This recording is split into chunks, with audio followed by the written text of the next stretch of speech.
on the vote? Right, Labor Day. Nobody barbecue? You barbecue or your family barbecue? I did. What did you grill? Burgers, chicken, Gas or charcoal? charcoal. That's your preference? Why? It's easy for me. Anyone else? All right. Okay, moving along. We are at brand management and brand identity. We'll talk about exactly what a brand is, how it can be managed properly. We'll talk about some brands, maybe some of your favorites and what kind of ideas you have about them, as well as other things. All right, so hey, what is a brand?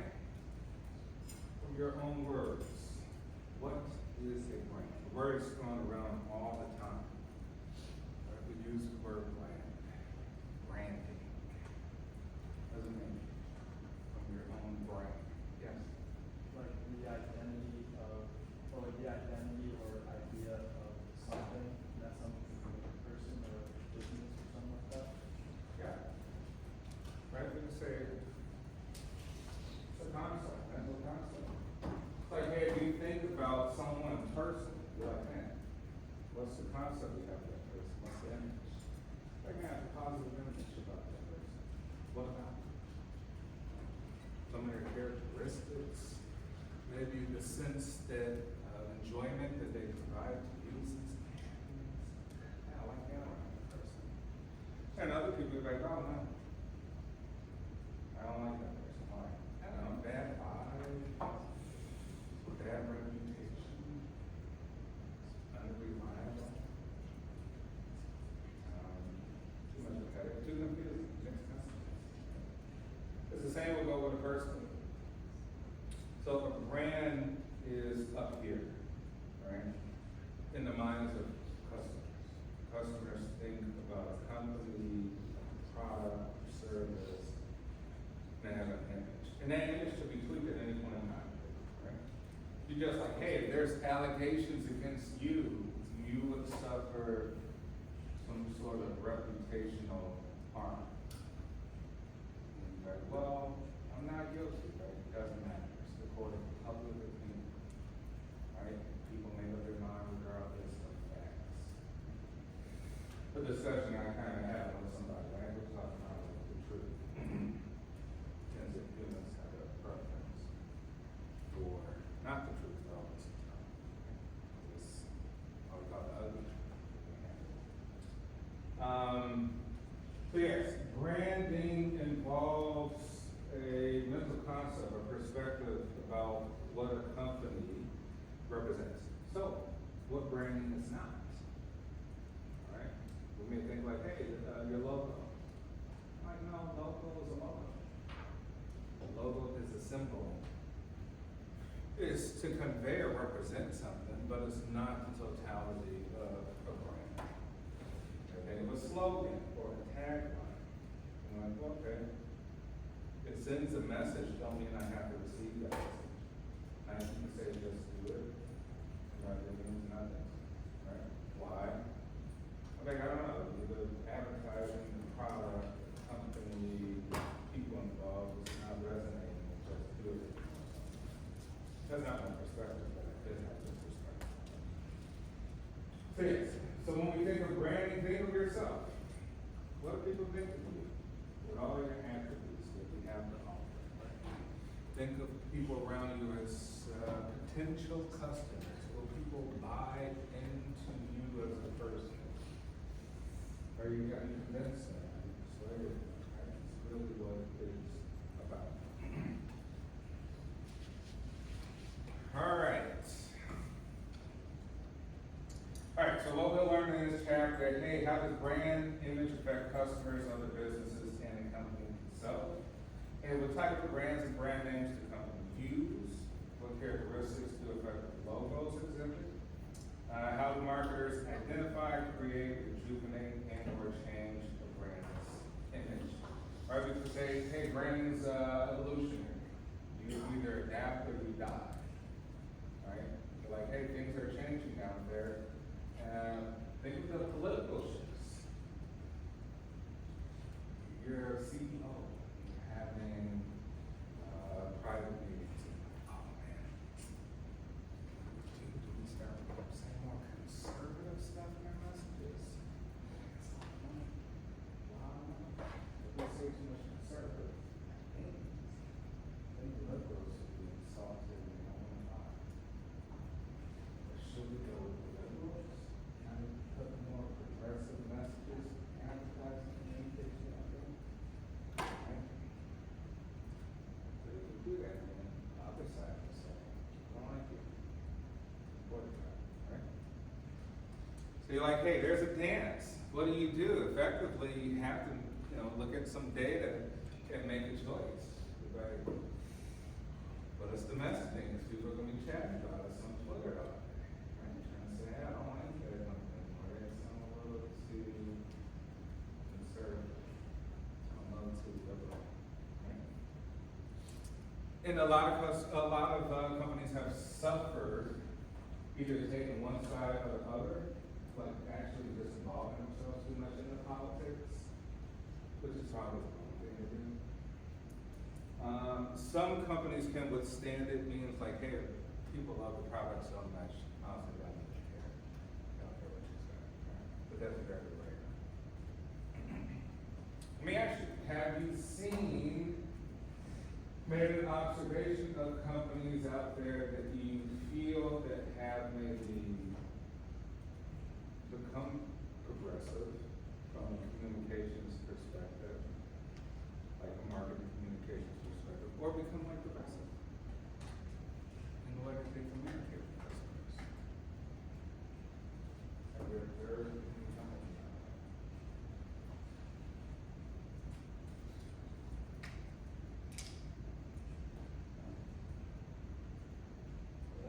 Well, recently, I guess you could say Cracker Barrel, and all that stuff going on, because they changed the logo, and they lost like a crazy amount of money, and so. What they change the logo to? It's just Cracker Barrel, and there's like, and they're rebranding how it looks inside the building, and that's from what I'm hearing from my end. I don't know what other details there are. And you think they're leaning more towards, like, what political ideology? Conservative or liberal? Maybe the left, I don't know. That could be just me, but. Yeah. Hey, I mean, we're saying is your industry, right? So for you, you could be a potential customer, right?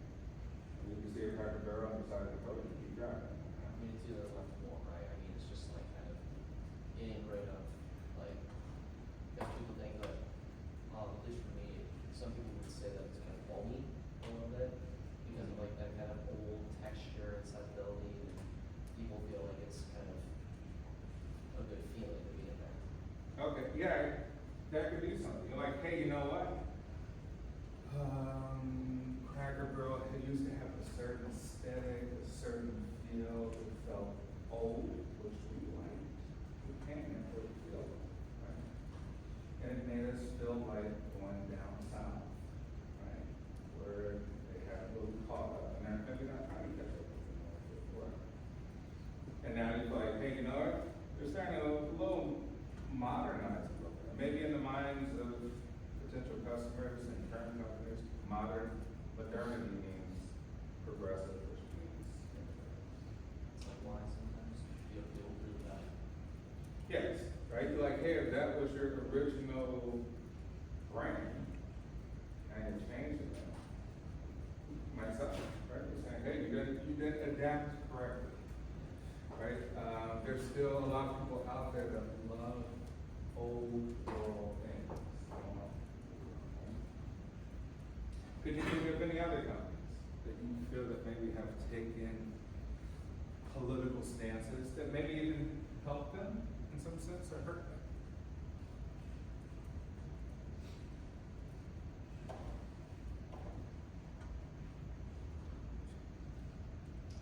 Kind of sensitive to talk about politics sometimes. Thank you. Right, and Apple tends very little, right? They always have that. They don't change their tune, right? Which is good. At least you could say they, stand by whatever they support, right? And it's worked, right? Still trillion-dollar company out there. So you're like, hey, some companies are so strong that their branding, their imagery doesn't even matter, right? That people love the product and what they represent, doesn't change. All right, and we will also learn, hey, how can you develop, build, and sustain a brand in order to enhance brand equity and develop perceptions of brand here? Brand equity, what do you think that means? What's brand equity? That's like equity.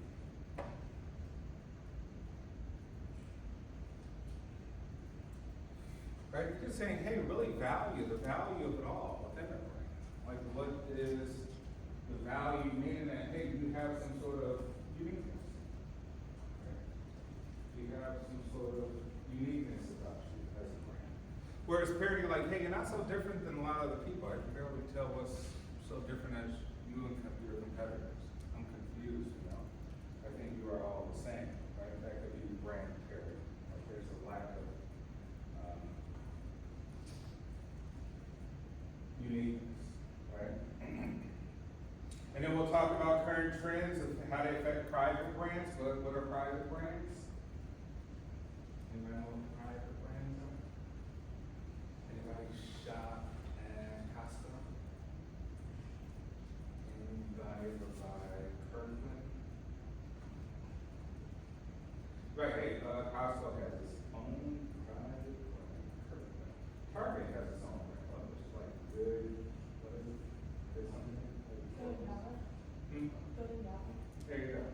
Right? Like, hey, some stores have a private brand. Or, you know, you can say generic brands. You go to Walgreens, they sell everything with all these different brands, and then they sell Walgreens. Right? That's it. We'll learn about that too. And then packaging and labels, how they support our IMC program domestically and in foreign settings, right? Trying to brand manage overseas is quite the challenge.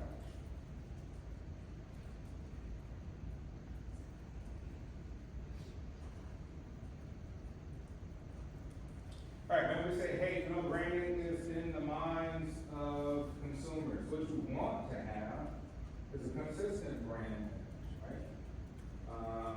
Because you want to have consistent communications and messaging all across all sort of mediums and platforms, right? And very consistent. Michelin, right? Michelin created a brand association with the Michelin Tire Man. Who's familiar with Michelin Tire Man? Any imagery you could think of from seeing the Michelin Tire Man? What he represents in commercials or advertisements? Anything that sticks out for you? Or you like, hey, it's just a character? Is there anything you could think of? It's like strong and durable. Yeah, like strong and durable, right? Made of tires. And some things, you know, concepts you let things bounce off. Yes. I don't know, he kind of looks like a marshmallow guy from Ghostbusters. So, Yeah.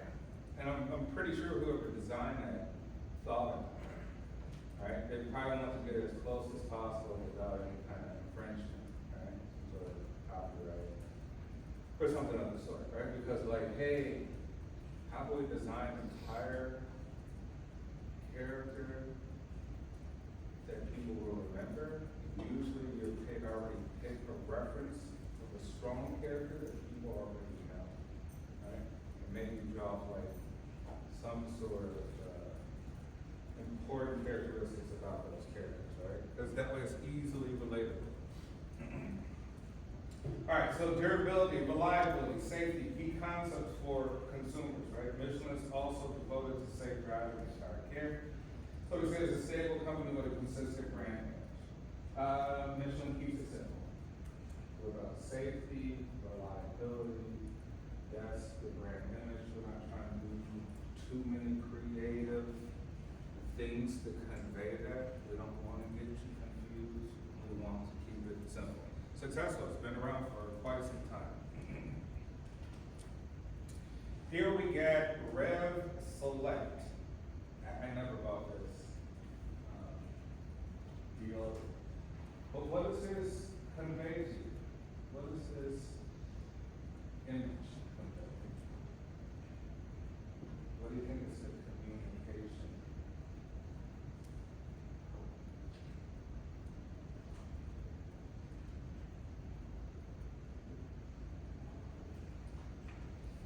And it's not a deodorant, it's actually a guy. The first I thought was a deodorant. And I think that's the confusing part. I actually think that, that's a bad choice, it should have chose a black font. What do you think? What's the message?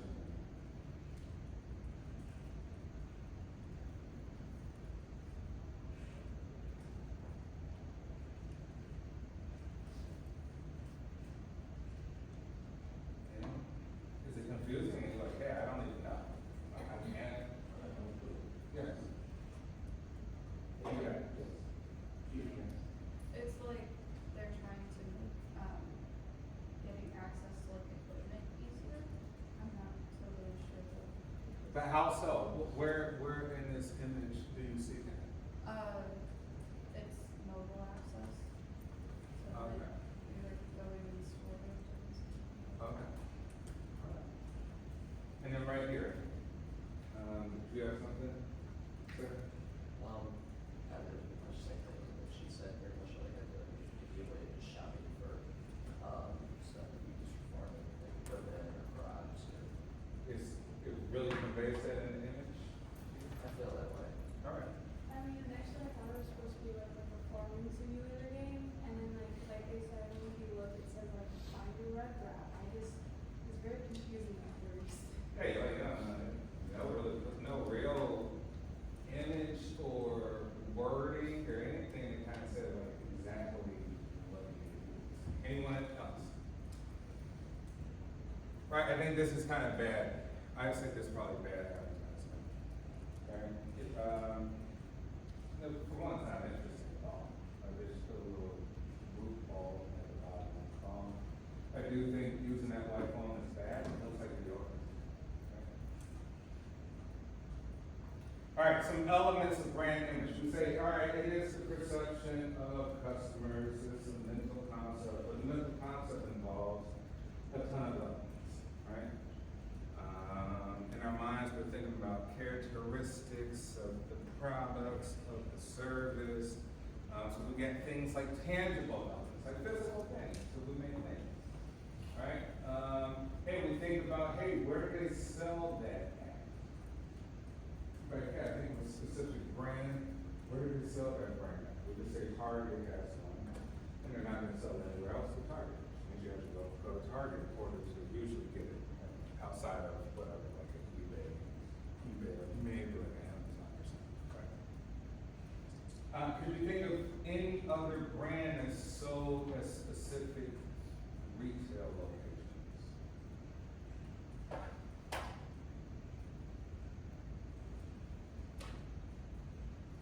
Think of any brands that's like only sold at specific places.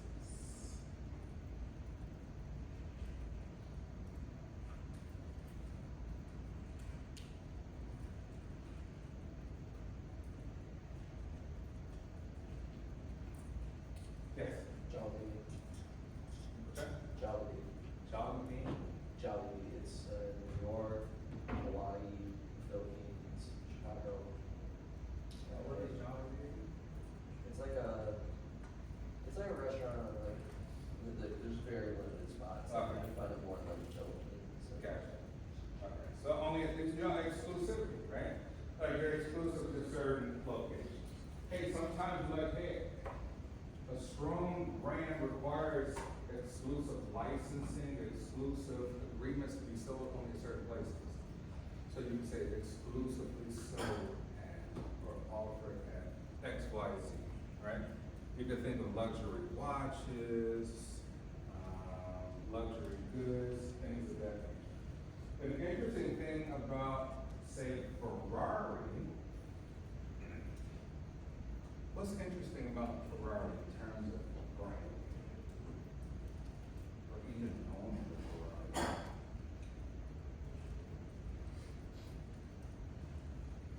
Anyone? Not everyone can buy a Ferrari. Everyone can buy a Lamborghini. Just have the money, you want to show it, you offer it, and say, okay, here's the guy. Even if you have the money for a Ferrari, you still can't get a Ferrari. Personal brand. Yeah, Ferrari has to approve you to purchase a Ferrari. And what Ferrari would do is say, hey, in order for you to become part of the family, you gotta purchase these 2 crappy cars that you probably don't want before you get their real new, brand new Ferrari. Anybody goes, I want a brand new Ferrari, but you can't get it. Why would Ferrari do that as a brand? Like, what's the point of it? Don't you think they're excluding so many people, forcing them, like bicycles? And if Ferrari has an incentive, they're like, hey, if you do promotions and take pictures, and you got a Toyota, souped up hypercar or something in the background, it's not Ferrari, it might get you out of not wanting to buy more cars. Right? Ferrari went into legal notice. Like, don't do it. Why? What's the in terms of their brand? Yes. I feel like it's just like very Italian. Like it's like this is like a family, not like a like I saw the movie the Ford versus Ferrari. Yeah. But like Ford is more like manufacturing, Ferrari is more like this is like a family that we care about like being the one that wins. Yeah. Yeah, that's a good point. You're like, hey, you know what? Well, Ferrari's about history. And if you just have money and you don't really care about the history of Ferrari, you're like, well, how can I care about the history of Ferrari? Where are you gonna go to the Ferrari shows? You gotta buy some older cars so you can get the newer car. Like we force you kind of to get the history and become involved so that you can continue your history. Right? These sorts of things. I mean, I think it kind of works. Right? Ferrari is a very, very successful company. A lot of people do complain about it. But yeah, so he's like, hey, real true exclusivity, Ferrari takes it to a whole new level. Because even if you have the money, you can't even get the car. Even if you're a builder. Like you have to go through steps to get to that. Could you think of another brand that kind of does weird things like that? Yeah. I don't know if it's like, I don't even know the difference between like a Birkin or like a Hermes bag, I don't know how to pronounce it, but like, you can't just like walk in and buy it, I think, for one of them, like you actually have to like create like social connection, like it's like a whole specific process, and like sometimes they either like gift you one that you don't even like, and if you don't like it, well, you don't get anything, so I don't know if it's. Yeah, you're like, hey, you have to have some sort of social network. Maybe you have to even know somebody, right? You know, they almost have to have a referral from a trusted person, right? Something like a mafia, right? Hey, who got you? Who speaks to you, right? And if you mess up, you're gonna have to like that person, right? Like you too. But it works, because Birkin bags are how much? Google. What do they sell for?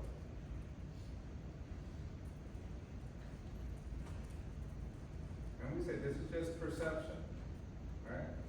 Perceptions of value, characteristics, and elements. What do Birkin's bags go for? A lot. Throw some numbers out there. There's like one right now that's $500,000, just because it's limited edition. That's Right? it. So you're like, hey, $500,000 for a bag. How is this possible? Right? This is real life. They make money off of this. People are actually still doing this stuff, so it works. You're like, man, this is excellent marketing, excellent branding. You convince somebody to pay $500,000 for one single small item. Someone else is trying to convince you to buy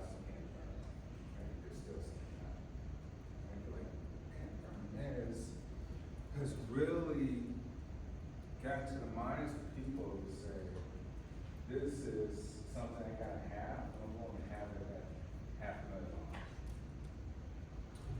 All right, other tangible elements, advertisements, right? We can see them, right? We can physically see the advertisements. Other marketing communications, messages. The name and logo, tangible, right? Packaging and labels, important, right? Important. Apple's packaging conveys what kind of brand? You get that box with the Apple stuff. What's the conveyance? What does Apple convey with its packaging?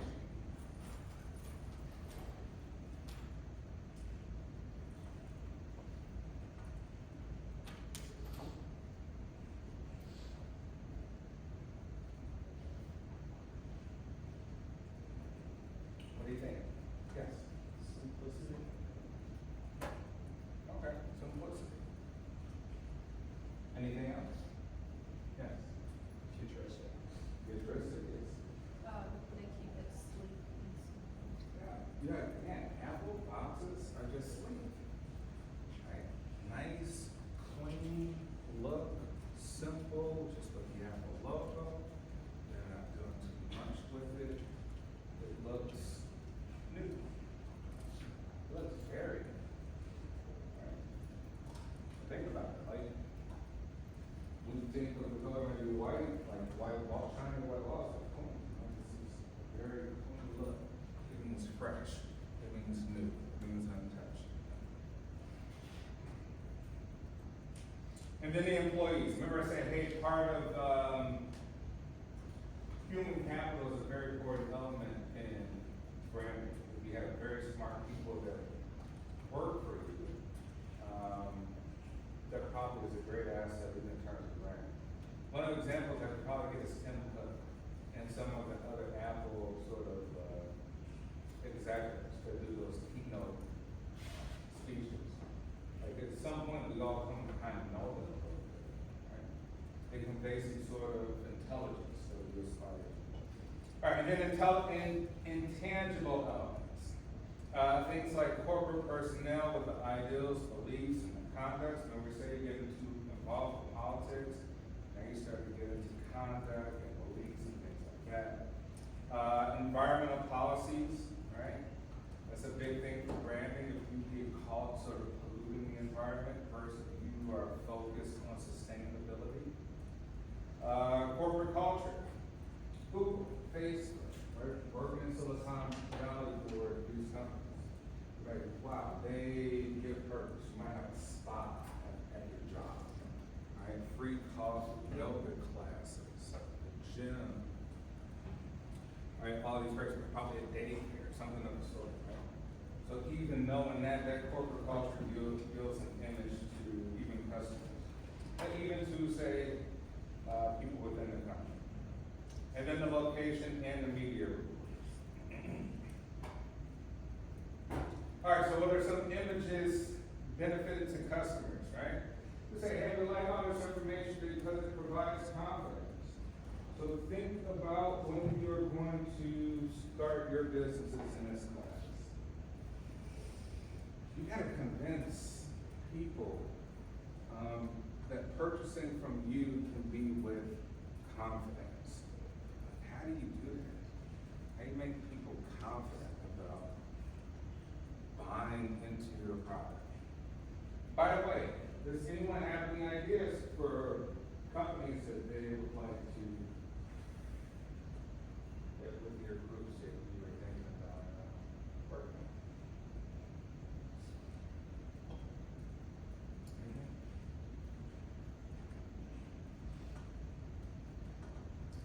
All right, so confidence, right?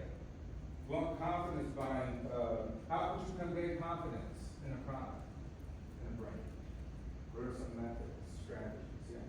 I know, like, one time there was this, like, glass protection company that put, like, money in a case and was like, we had to break it, we did keep it. And so, like, people were just walking the street trying to break it, and no one could. All right, that's a good sort of strategy. How else? Confidence. Do you think of any brand feel very confident about. How do they compare this? Anything, hey, extended warranty we offer. Confident, okay, we're very excited to bring it back, thanks. At Nordstrom, they used to have policies where you could bring back stuff like 10 years old, even if you wore it. Because what they want to make you a lifetime customer. You only shop at Nordstrom for part of that reason, to spend tens of thousands of dollars with the confidence knowing like, hey, I'm buying good stuff. Why? How do I know this? Because they will allow me to bring it back. That's how I know it. Right? The stuff must be great quality if you're allowing people to bring it back 10 years old. Cool. Right? That's how you convey confidence. Someone else that can answer. Costco has like a super good return policy. Like you can eat half of the product and still return it and get your money back. Right? Possibly. You could eat half of the food and bring it back. Like, hey, here's half a box of cereal, cornflakes, like this. Anyone else? Right? You say, hey, there's some mechanisms to make people confident, right? There are things like return policies, et cetera, et cetera. All right, it gives assurance about the purchase when the buyer has little or no previous experience, reduces search time in a purchasing decision, right? You go for what you know, essentially. It reduces your time to kind of look for alternatives. If you buy Nike, you're probably a Nike head, right? And you're specifically looking for Nike. There's another 1,000 brands to choose. But if you're a Nike head, you've bought into the branding of Nike. Therefore, it reduces your time to have to look for cool shoes, because you're only gonna probably look for Nike. Any sneaker heads in the flux? What's your collection like? I kinda like to pull my Air Forces, Air Jordans. So you're Nike head? Yeah, I'm Nike head, yeah. Okay. I used to be into like Yeezys a lot. Adidas, but now it's more like Yeezys? All right, yes. I was like, I started off with like Jordans, anything Nike really, that was like recently. And then Yeezys when it popped off, and then now it's kind of like more like designer clothes, like Christian Dior's or Okay. Balenciaga. You feel like you kind of went up the ladder in terms of luxury almost? I feel like that's what people want now, so even if you gotta resell them, they don't want the Jordans anymore, they just want like the coolest Balenciagas that are out there. Yeah. Yeah, it's interesting to think about it. Like in the marketplace, you're like, hey, you know what? It used to be Nike, and it went up to like expensive Yeezys, and then beyond that, it got more expensive Balenciagas. I guess inevitably people just want. But it also says something maybe about society, right? We see that trend. Will it go back to where people just want regular shoes? Like, will it revert back to where cheaper, more durable shoes are like the way? Like people aren't buying as much luxury or exclusive. Like people buy what everyone else has that's reliable. All right, so it reduces search time, right? So that's good with branding image benefits. It helps customers not to think too hard. And then provides psychological reinforcement and social acceptance of the purchase. Have you ever purchased anything outside of yourself? Meaning, like, have you ever purchased anything for social sort of validation? Have you ever in your life? Could you name something?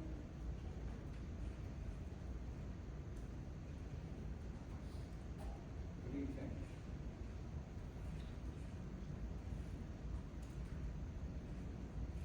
For validation, for social acceptance and validation. Yes. there's this Filipino streetwear brand called Avocado, based in Chicago, and like a lot of my immediate like friends, a lot of Filipinos, they wear them. So I feel like I sort of hopped on that bandwagon to get the same or like purchase some stuff from me too, but I don't find myself wearing it too much.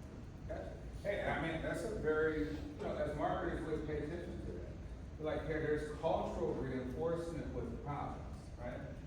I could go into African American community, I'll look at the clothes, look at the shoes, look at the cars, look at all the purchases. I'm like, man, 80% of you guys are the same stuff. I always wanted to show it, right? And I was like, who cares?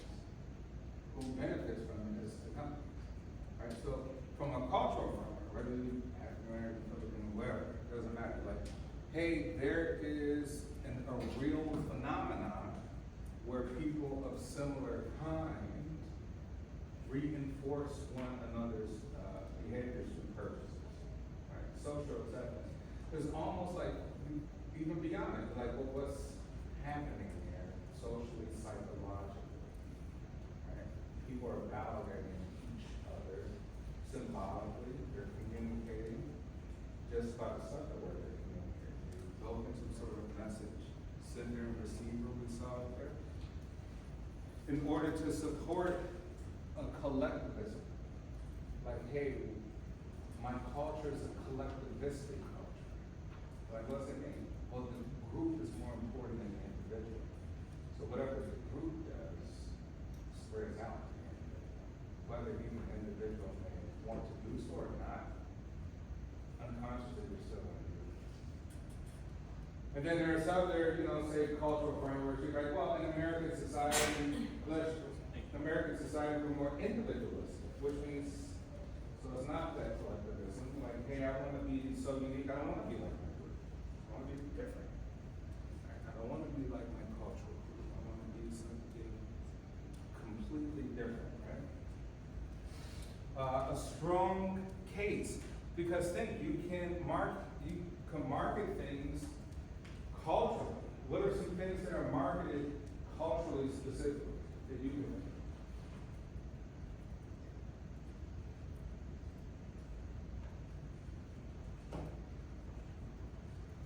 What are some products or brands that like have specific cultural marketing? Think of your own cultures. What's being marketed to your cultures?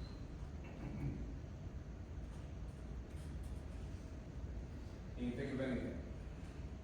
Latin culture, Asian culture, Arab culture.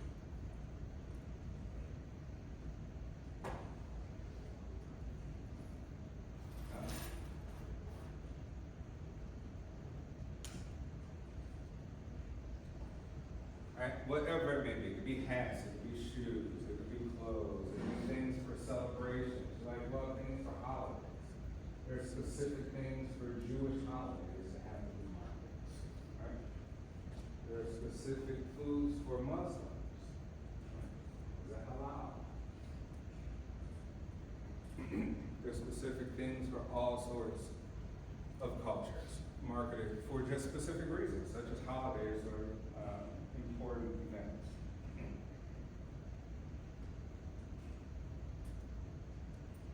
All right, Interstate Batteries, a strong brand image.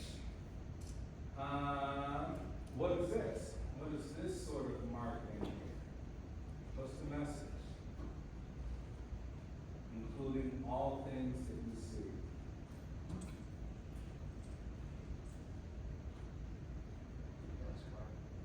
NASCAR. What's the communication as NASCAR? Yeah, it's, it's just branding their, interstate battery, I guess, once it takes a team from, I think, like a pit crew maybe, Mm-hmm. and need a battery to power a vehicle.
potentially lead to the victories, right?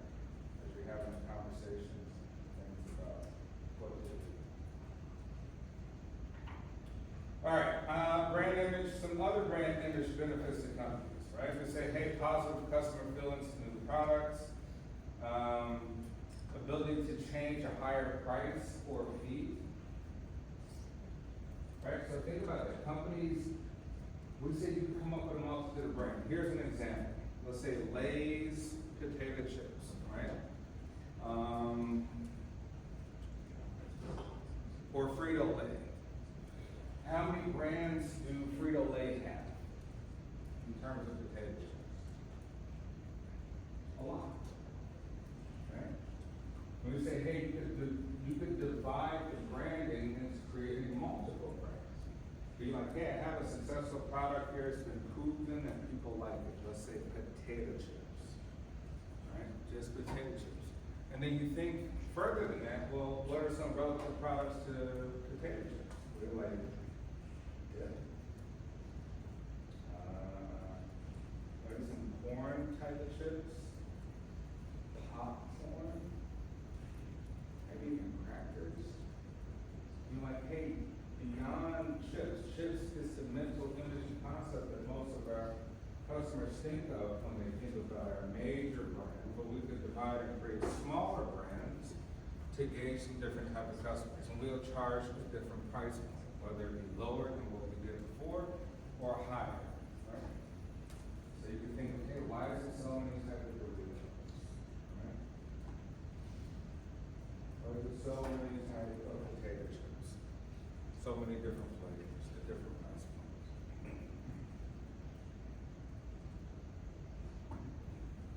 Customer loyalty leading to more frequent purchases. Positive word of mouth endorsements, right? That free advertisements that we talked about. Higher level of channel power. Meaning that the more products you may sell, the more brands that you kind of invent, the stronger your channels will be. Meaning your distribution, your marketing channels. Which means that inevitably you'll attract more customers altogether.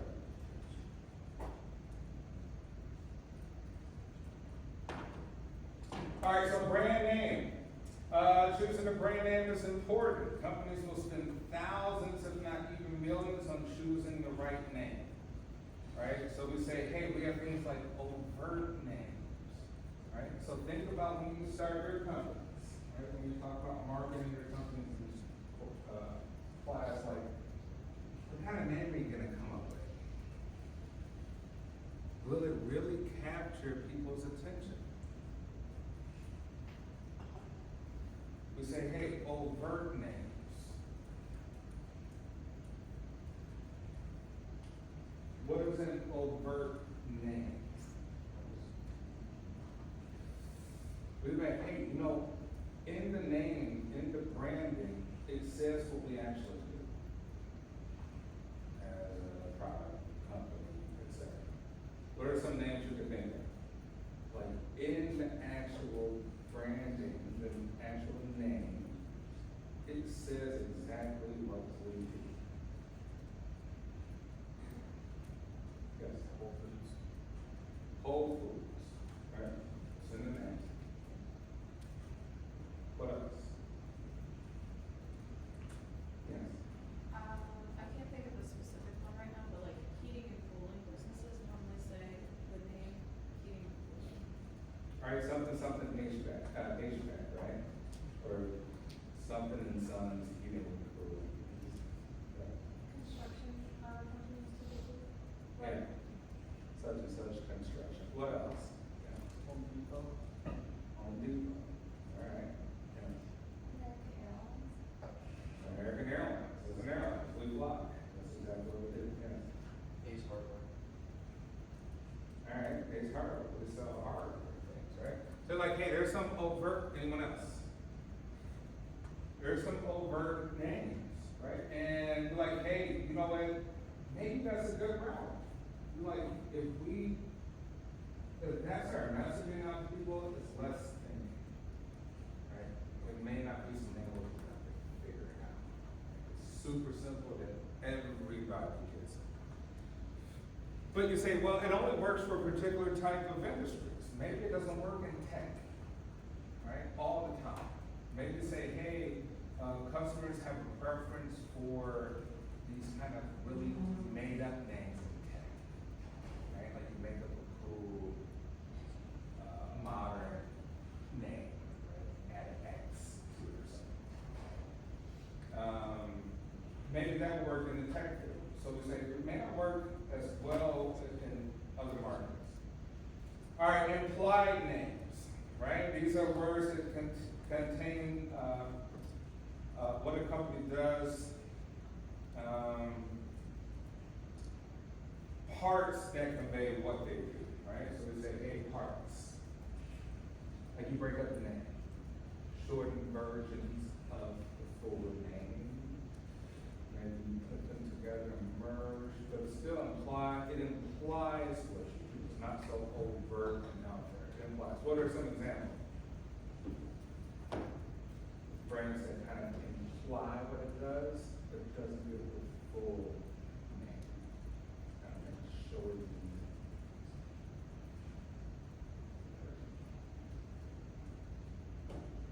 Think of FedEx. FedEx stands for what?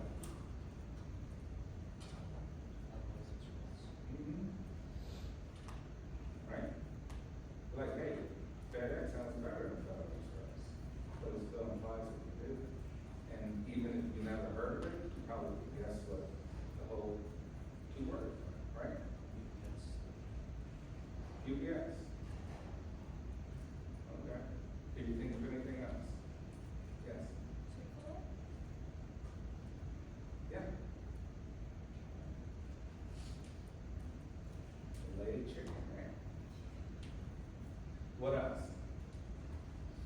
You think of anything else? Why? All right, and then we got conceptual names, capture the essence of what a company offers. Right? Conceptually captures what they offer. Doesn't explicitly say what they do, but it conceptually tells you what they offer. Could you think of any examples? Like it's not so explicit, but it kind of tells you what you'll be doing with this product or this service or something like that. Yes? Kleenex? Yeah, that's a good one. Right. I think Kleenex, you kind of know what it does conceptually, right? Yeah. Really clean, something. Right. Think Twitter. Right, what's Twitter? Make tweets. That's why it's called Twitter. Right? Conceptually, it tells you the word what it's about. Did you think of anything else? Yes. Mandate? Or is that more, implied?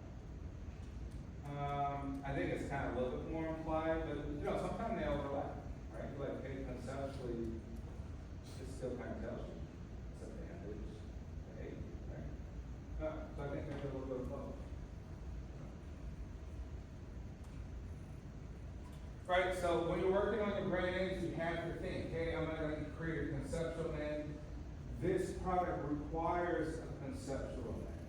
It may require merging what we do into a shortened version of an implied name, right? So think about that. That might be like easy way to come up with a name, like what do we sell? Let's hyphenate it or put it together. Or it may be over, just like, hey, this is what we do, right? Jim's Hot Dogs. Right?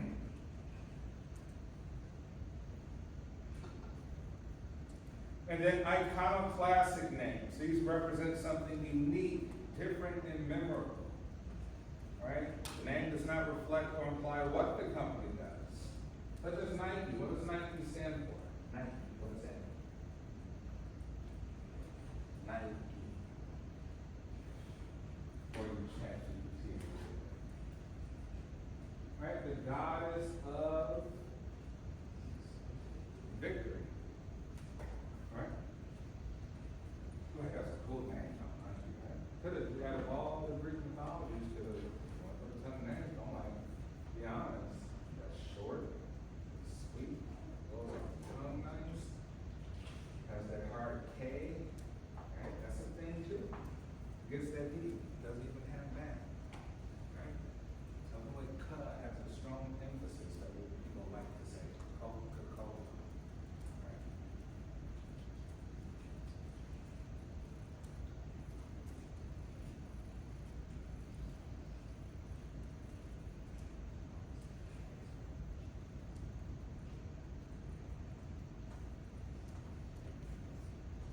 Alright, so here,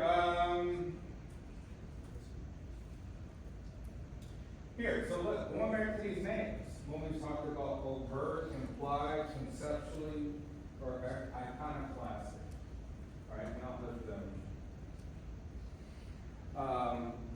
Hey, think of some more. What are maybe some of your favorite corporate brand names that fall into each category? Maybe think of at least one of each. Alright, which ones are your favorite and why would you choose these brands over competitors? Alright, give a reason, like why would you choose those brands over some of your competitors? I give you a couple minutes to talk in your groups about this. Alright, so remember we said overt, right? It's out there what you do.